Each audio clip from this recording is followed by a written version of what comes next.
Halo semuanya, balik lagi sehat terus dan lancar juga kegiatannya. Teman-teman, masih mengenai Tifa CS. Jadi mereka itu lagi sibuk, teman-teman. Sibuk apa? Pasti sudah ketebak. Sibuk mendiskreditkan Pak Jokowi. Kemudian sibuk yaitu jualan buku, promosi buku, teman-teman. Di acara yang katanya launching, itu Tifa nge-spill ya beberapa isi dari buku Jokowi's White Paper. Isinya itu malah ya terindikasi meremehkan, teman-teman, bahkan menghina dengan menyebut bahwa Pak Jokowi itu tidak cerdas, teman-teman, dengan mengambil kata metodologi, kemudian penelitian dan yang lainnya. Pokoknya yang berhubungan dengan akademis lah. Itu yang selalu mereka bawa ya. Padahal kita juga tahu sendiri bahwa sebelum-sebelumnya di sosial media ketika mengambil kata penelitian ilmiah itu banyak yang mengcounter, dan salah satunya adalah dari Pak Joshua, teman-teman. Saya jadi ingat komentar-komentar netizen di mana isinya bahwa buku Jokowi's White Paper yang ditulis oleh RRT itu bisa memperkuat alat bukti fitnah mereka terhadap Pak Jokowi. Kalau begitu, semakin menyebar bukunya, semakin menyebar buktinya. Dan kalau memang bukunya itu adalah apa-apa yang sudah mereka ucapkan di sosial media sebelum-sebelumnya ya, kita tonton di podcast, di stasiun televisi dan yang lainnya, yaitu udah selesai. Kenapa? Ya karena sudah banyak counter dan bantahan berdasarkan fakta yang ada, teman-teman. Tapi Tifa CS kekeh, gak mau kalah. Terus-terusan mendiskreditkan Pak Jokowi. Selalu bawa-bawa nama rakyat, bahkan dari Sabang sampai Merauke katanya mendukung Tifa CS. Aduh, tidak seperti itu, teman-teman. Enak aja mengklaim seperti itu ya. Coba deh kita lihat videonya. Sejak tanggal 23 April 2025, supaya Anda tahu, itu sudah ada perintah penangkapan kepada kami berenam, Pak. Tapi sama dengan... Ya sudah, harusnya senang ada surat perintah penangkapan.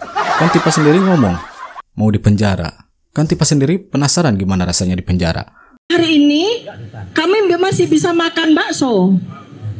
Alhamdulillah.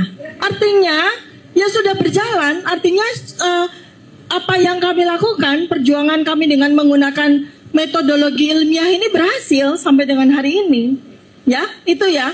Dan ini perjuangan yang saya ingin sekali Bapak dan Ibu semua, teman-teman semua membantu kami melakukan amplifikasi. Berhasil katanya. Tunggu dulu, tidak seperti itu. Menurut saya belum. Tunggu aja prosesnya seperti apa. Apa sih rasanya di penjara gitu ya? Kan semua orang pasti berpikir akan, oh ya namanya termul kan menakut-nakuti kita gitu kan ya. Tapi saya lihat kakak saya sebelahnya, abang saya sebelah, dia udah pernah di penjara 9 bulan. Tapi nggak kapok. Berarti enak toh ya? Pasti enak itu. Nah, makanya saya pengen gitu ya. Kayak apa gitu. Sebab kalau nggak ada pengalaman itu, kata Abang Da Jenderal Napo, nggak seru. Nah itu pernyataannya langsung dari Tifa sendiri ya, pengen di penjara. Tinggal ya aminin aja sama teman-teman, karena dia sendiri yang mau merasakan bagaimana sensasinya mungkin seperti itu ya. Saya bersama-sama dengan para sahabat, para peneliti dan juga para advokat, para ahli hukum, juga para cendekiawan yang lain saat ini sudah bergerak dari Sabang sampai Merauke. Persen masyarakat itu ada di belakang kami, ada bersama kami, bukan di belakang kami, mendukung kami. Jadi ini juga sebuah catatan untuk Presiden Prabowo. Sebab kalau tindak kriminalisasi ini dipaksakan untuk ada, berproses, berkelanjutan, hati-hati. Kita kan nggak pengen ada kerusuhan ya. Kita tidak pengen ada sebuah kekacauan, nggak pengen ada chaos dan sebagainya. Masyarakat bersama kami katanya. Nah itu kan selalu bawa-bawa nama rakyat, nama masyarakat, bahkan membawa nama rakyat Indonesia. Selalu menyimpulkan seperti itu. Tapi kenyataannya berbeda jauh, teman-teman ya.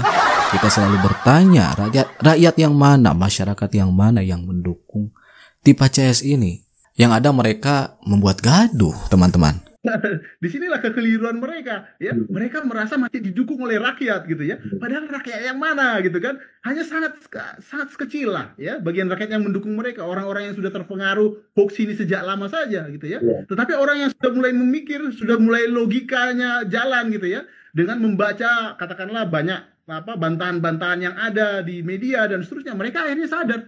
Ya, keliru ini. Bahwa ini ijazahnya yang palsu, bukan ijazah Jokowi, ternyata ijazahnya Rismon misalnya, ya. Kemudian juga bahwa Roy Suryo ini tidak punya latar belakang telematika, kok bisa jadi pakar telematika, gitu kan. Kemudian dari Tifa, gitu ya, mereka juga mulai jengah, gitu ya, sama narasi atau tindakan yang dilakukan oleh Roy Suryo CS, ya. Dari sisi adabnya juga, gitu kan, mereka selalu mencemooh lawan-lawannya, gitu kan, merendahkan lawan-lawannya, seperti kemarin, ya, lulusan universitas dari Lampung dan seterusnya itu malah kecil. Akhirnya mereka kan melakukan perlawanan, gitu kan. Akhirnya mereka mensomasi dan mungkin nanti akan melaporkan ini. Ya, saya kira bisa dikenakan itu, gitu ya, karena merendahkan, ya, masyarakat merasa kelompok-kelompok tertentu, gitu kan. Itu udah dianggapnya sara, gitu ya. Itu udah pasti sara, gitu ya. Karena dilakukan di depan publik, gitu ya. Dan dia nggak sadar kalau itu dia lakukan secara tidak baik sebenarnya, ya. Kira-kira seperti itu. Oke, ini kan mereka juga menyalahkan pihak kepolisian, kan, gitu. Terus satu lagi Rismon, ya, ada melontarkan kata-kata yang tidak pantas lah buat polisi di Indonesia. Emang selalu seperti itu, Rismon. Abang lihat dalam laporan Pak Jokowi, dalam hal penyidik ini nggak profesional. Pandangan dari Bang Joshua seperti apa? Biar ini berimbang, karena dia bilang wah ini polisi ini gitu, selalu menyerang lah. Keliru. Jadi gini, si Rismon selalu memetakan dengan kasus yang ditanganinya yang dulu, ya, kasus Jessica. Iya gitu.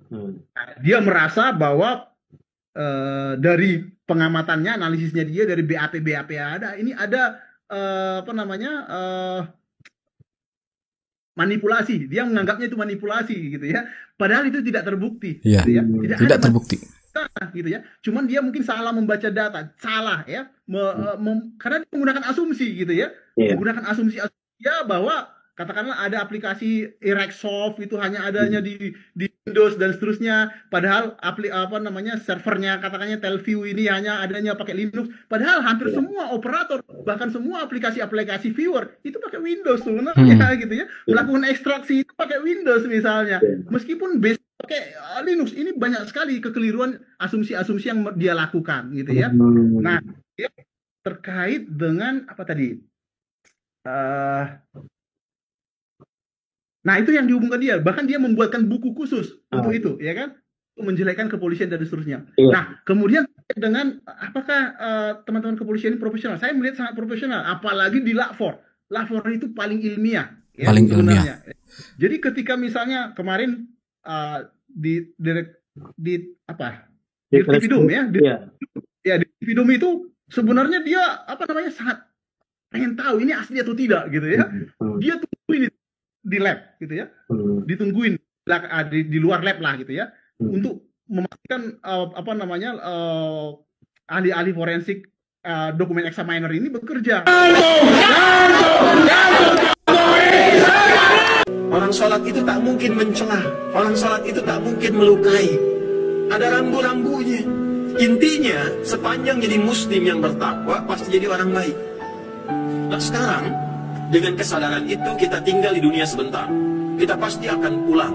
Logika mengatakan bekal pulang harus lebih banyak kita siapkan dibandingkan dengan bekal transit. Pertanyaan besarnya, sudah seberapa banyak bekal kita siapkan untuk pulang? Nah, selanjutnya saya serahkan kepada teman-teman, silahkan berkomentar tentang Tifa ini yang selalu menjadikan Pak Jokowi sebagai sasarannya, bahkan keluarganya, teman-teman. Nanti mungkin ke Jan Etes, ya, disasar. Pak Jokowi ijazah, Mas Gibran ijazah, Jan Etes ijazahnya kayaknya mau disasar nanti.